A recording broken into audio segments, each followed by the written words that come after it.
Hey, little tinfoil hat chat while I'm on my way to work.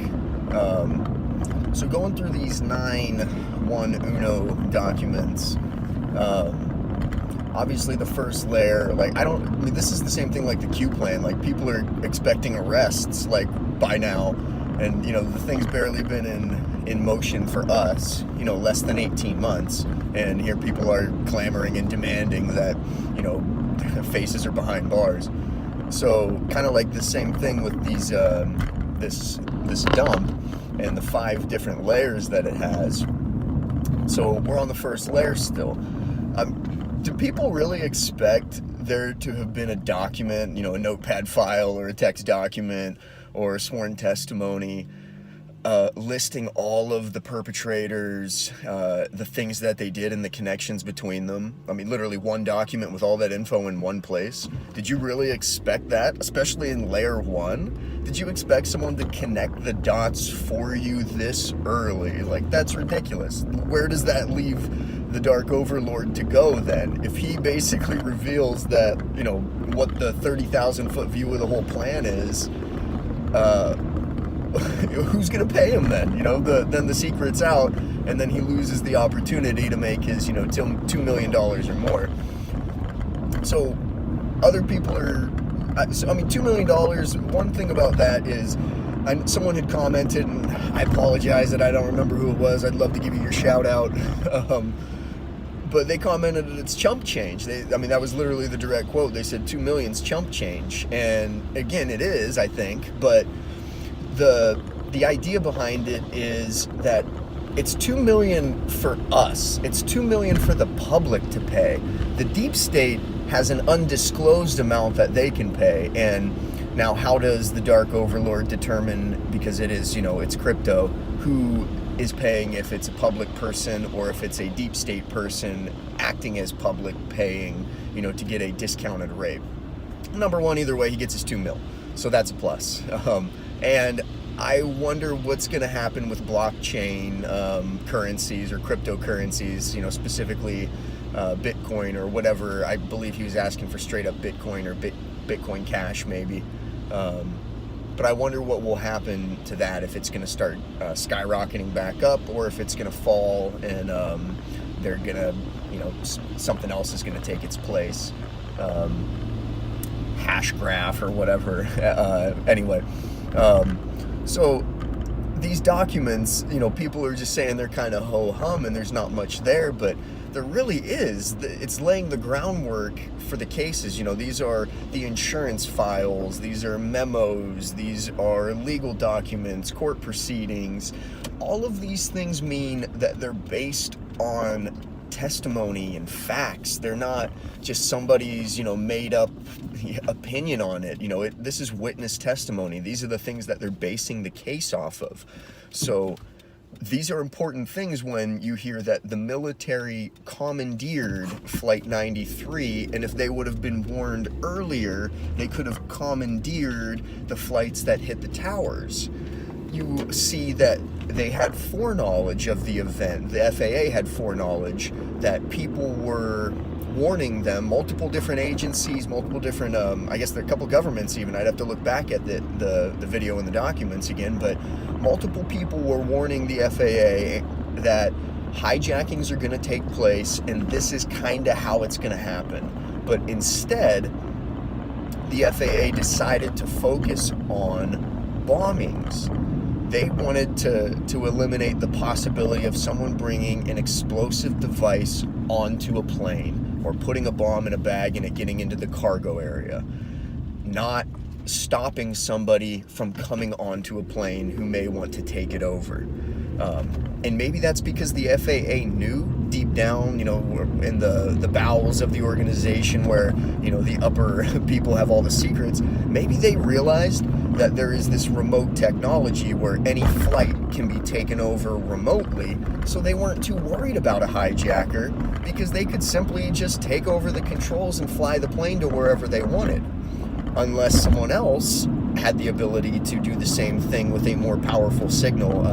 If you've heard about GPS spoofing, and this might have been propaganda, but a while back, Iran apparently was able to spoof some GPS and make one of our drones land in their country, essentially, even because the drone thought it was somewhere else. So they were able to beam a signal to it, overpower the signal it was getting from the satellite or whatever it was getting its coordinates from. They kind of man-in-the-middled it and got it to land, you know, so that they could steal the technology and the info. Now, granted, again, tinfoil hat chat, there's some talk that maybe that was actually flown to them purposefully, and the story was that it was hacked, because then later down the road they can use this same story or this same premise of, oh, it was remotely hacked, and that's how they got it. So again, laying the groundwork. Back to the document part. I only got a couple minutes before I'm at the gates. Again, the FAA had foreknowledge. They even identified Osama bin Laden. So I want to see who it was that identified him, whether it's people, again, trying to set this up and have Osama as a boogeyman, or if there truly was a plan that they had hatched that, and the plan was co-opted, which I think that's probably more likely, that these people did want to make it, you know, some sort of attack or, you know, a terrorist event, and a rogue group kind of steered it and made it happen, or helped them along the way. So again, only through, you know, Layer 1, and I don't see a whole lot of videos on this. So again, maybe they're being suppressed, or maybe people just don't care enough about it yet because they think it's only Layer 1. But Layer 1 dump, they said, was going to be the largest quantity of files. They said that the future layers obviously are smaller quantity but higher quality. But think of it in terms of this.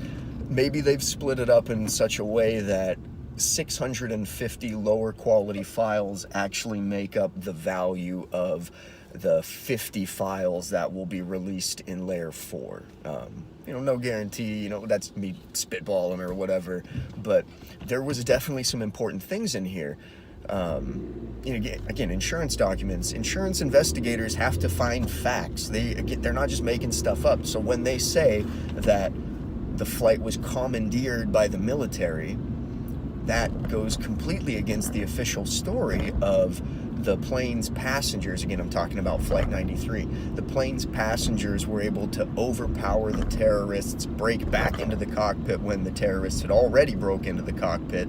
You'd think that any routing challenge, it's always like a capture the flag kind of game, where you get into the box and now you need to patch up all the methods and the ways that you got in, because you don't want anyone to get back in after you and kind of knock you off of King of the Mountain. So that's kind of the same premise, I would assume. They broke into the cockpit, you know, they got into the cockpit somehow to take over the plane, you know, the terrorists supposedly. So did they not do anything, any precautions whatsoever to ensure no one could get into the cockpit and stop them? I would think that they would do something. And again, on top of that, you know, all these passengers somehow colluded together without really communicating in a coordinated effort to take this plane down. But again, the military commandeered it. The insurance document stated that if the FAA would have known earlier, because they're trying to place blame on the FAA, saying that they should have done more. But the whole behind the scenes part of it is that they're telling you that the FAA should have done more, because they could have let the military know to get involved and take over the first two planes, like the military had taken over the third. Again, that to me was such like a boom, but you know, no one seems to. Again, maybe I haven't searched enough. I'm on graveyard this week, so my sleep schedule's all crazy. This is the beginning of my week, and I have to readjust my sleep so that I have a partially normal life over the weekend. But anyway, I'll dig further, of course. Hopefully you guys will dig too, and you can give me something that I can look at. If you haven't downloaded the documents, there's a Steemit page, obviously, that you can go to find it. I'm not, you know, facilitating that, your ability to download them. It's a Google search. And obviously, you know who you're looking for when you search Google to find out where these documents are. Bada bing, bada boom. I think that's it for now. Hopefully, be able to do a little research on a break tonight, teach some jiu-jitsu tomorrow morning, dig a little for an hour before I take a nap, and get back up and then start my day all over. So I will talk to you folks soon.